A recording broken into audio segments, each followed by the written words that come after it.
તરસાલી વિસ્તારમાં બનેલી ચોરીની ઘટનાનો પોલીસ દ્વારા પર્દાફાશ કરવામાં આવ્યો છે। સોસાયટીની જ એક મહિલાએ ઘરમાં રહેલી અન્ય મહિલાને વોશરૂમમાં પૂરી દઈ મકાનમાંથી સોનાના દાગીના અને રોકડ રકમ ઉઠાવી જવાનો બનાવ સામે આવ્યો છે। પોલીસે આરોપી મહિલાને ઝડપીને ₹3 લાખના દાગીના કબજે કર્યા છે।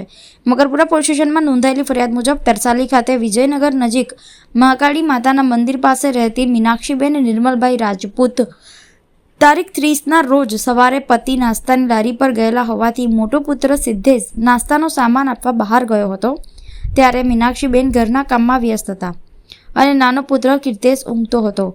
આ દરમિયાન મીનાક્ષીબેન વોશરૂમમાં હતા ત્યારે હોલના કબાટ ખોલવાનો અવાજ સંભળાતા તેમણે વોશરૂમનો દરવાજો ખોલવાનો પ્રયત્ન કર્યો હતો, પરંતુ બહારથી દરવાજો બંધ હોવાથી દરવાજો ખુલ્યો ન હતો। તેમણે અંદરથી બૂમાબૂમ કરતા નાનો પુત્ર જાગી ગયો અને તેણે દરવાજો ખોલ્યો।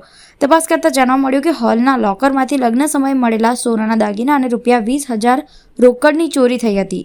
બનાવની તપાસમાં જોડાયેલા વડોદરા ક્રાઇમ બ્રાન્ચે સીસીટીવી ફૂટેજ તેમજ ટેકનિકલ સર્વેલન્સ દ્વારા ચોરીનો ભેદ ઉકેલ્યો। તપાસ દરમિયાન પોલીસને અમીશ્રદ્ધા વુડા નજીક એક મહિલા શંકાસ્પદ હાલતમાં મળી આવી હતી। તેની પાસેથી ₹3 લાખના સોનાના દાગીના મળી આવતા પોલીસે પૂછપરછ કરતા તેનું નામ નીતુ અલ્કેશભાઈ શાહ નામની આ મહિલા વિજયનગર સોસાયટીમાં જ રહેતી હોવાનું બહાર આવ્યું હતું। પોલીસ પૂછપરછમાં આરોપી મહિલાએ 3 દિવસ પહેલા બનેલી ચોરીની કબૂલાત કરી હતી। પોલીસે આરોપી મહિલાને ઝડપી લઈ વધુ તપાસ હાથ ધરી છે, તે બાદ સમગ્ર મામલે કાયદેસરની કાર્યવાહી આગળ ધપાવવામાં આવી છે।